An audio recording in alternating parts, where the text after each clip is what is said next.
রমজানের পবিত্র মাসে এতিম শিশু আর আলেম ওলামাদের সঙ্গে এক টেবিলে ইফতার করলেন প্রধানমন্ত্রী তারেক রহমান।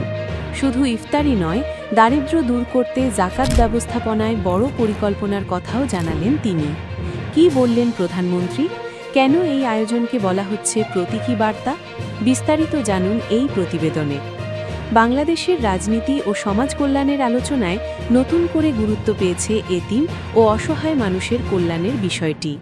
পবিত্র মাহে রমজানে সেই বার্তাই আবারও তুলে ধরলেন প্রধানমন্ত্রী তারেক রহমান। শনিবার রাজধানীর রাষ্ট্রীয় অতিথি ভবন যমুনা স্টেট গেস্ট হাউসে এতিম শিশু এবং আলেম ওলামাদের সম্মানে এক বিশেষ ইফতার মাহফিলের আয়োজন করেন তিনি। এ সময় প্রধানমন্ত্রী আমন্ত্রিত এতিম শিশুদের সঙ্গে কুশল বিনিময় করেন এবং তাদের কাছে গিয়ে খোঁজ খবর নেন। শিশুদের সঙ্গে কথা বলে তাদের পড়াশোনা ও ভবিষ্যৎ নিয়ে আগ্রহ প্রকাশ করেন তিনি।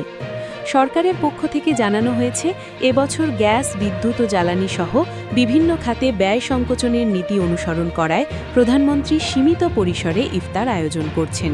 সেই ধারাবাহিকতায় কূটনৈতিক এবং এতিম ও আলেম ওলামাদের সম্মানেই এবারের ইফতার মাহফিলের আয়োজন করা হয়েছে। এর আগে শুক্রবার কূটনৈতিকদের সঙ্গেও ইফতার করেছেন প্রধানমন্ত্রী। ইফতার মাহফিলে সংক্ষিপ্ত বক্তব্যে প্রধানমন্ত্রী বলেন, এতিমদের প্রতি রাষ্ট্র ও সমাজের দায়িত্ব স্মরণ করিয়ে দেওয়ার জন্য এই আয়োজনের একটি প্রতীকী গুরুত্ব রয়েছে। তিনি বলেন, সমাজের বিত্তবান মানুষ যদি পবিত্র কোরআন ও হাদিসের নির্দেশনা অনুযায়ী এতিমদের দায়িত্ব গ্রহণ করেন, তাহলে পিতৃহারা শিশুরাও সমাজে আত্মবিশ্বাসের সঙ্গে এগিয়ে যাওয়ার শক্তি পাবে। প্রধানমন্ত্রী আরও বলেন, পবিত্র রমজান ত্যাগ, সংযম এবং মানবিকতার মাস। কিন্তু দুঃখজনকভাবে কিছু মানুষ এই পবিত্র মাসকেও লাভ লোভের সুযোগ হিসাবে ব্যবহার করার চেষ্টা করে। তিনি ব্যবসায়ী ও সমাজের প্রভাবশালী মানুষদের উদ্দেশ্যে আহ্বান জানিয়ে বলেন, রমজান মাসে মানুষের কষ্ট বাড়ায় এমন কোনো অশুভ কাজ থেকে সবাইকে বিরত থাকতে হবে। বক্তব্যে প্রধানমন্ত্রী দেশের জাকাত ব্যবস্থাপনা নিয়েও গুরুত্বপূর্ণ একটি প্রস্তাব তুলে ধরেন।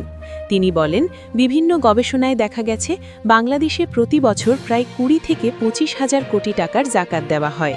কিন্তু এই বিশাল অর্থ দারিদ্র্য বিমোচনে কতটা কার্যকর ভূমিকা রাখছে তা নিয়ে প্রশ্ন রয়েছে।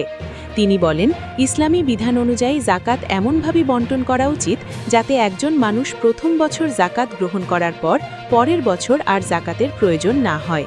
প্রধানমন্ত্রীর মতে পরিকল্পিতভাবে জাকাত বণ্টন করা গেলে দারিদ্র্য দূরীকরণে এটি অত্যন্ত শক্তিশালী ভূমিকা রাখতে পারে।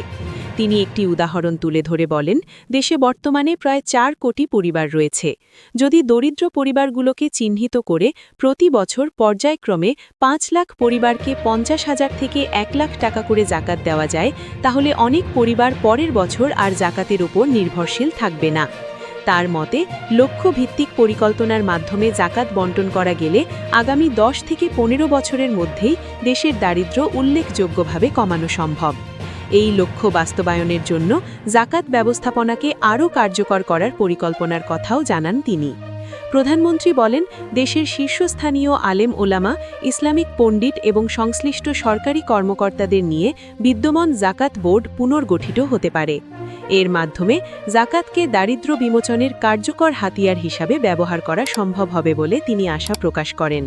তিনি আরও বলেন, যদি সঠিকভাবে জাকাত ব্যবস্থাপনা বাস্তবায়ন করা যায়, তাহলে ইসলামিক বিশ্বের সামনে বাংলাদেশ একটি মডেল হিসাবেও উঠে আসতে পারে। ইফতার মাহফিলে সমাজ কল্যাণ ও মহিলা ও শিশু বিষয়ক মন্ত্রী আবু জাফর মোহাম্মদ জাহিদ হোসেন, ধর্মমন্ত্রী কাজী শাহ মুফাজ্জল হোসেন কাইকোবাদ, ইসলামিক ফাউন্ডেশন বাংলাদেশের চেয়ারম্যান শেখ আহমদুল্লাহ এবং জাতীয় মসজিদ বাইতুল মুকাররম ন্যাশনাল মস্কের খতিব আল্লামা মোহাম্মদ আব্দুল মালেক বক্তব্য রাখেন। তারা সবাই এতিমদের কল্যাণ এবং দারিদ্র্য বিমোচনে জাকাতের সঠিক ব্যবস্থাপনার গুরুত্ব তুলে ধরেন। পবিত্র রমজানের এই আয়োজনের মাধ্যমে সমাজে মানবিকতা, দায়িত্ববোধ এবং সহমর্মিতার বার্তা ছড়িয়ে দেওয়ার আহ্বান জানান বক্তারা।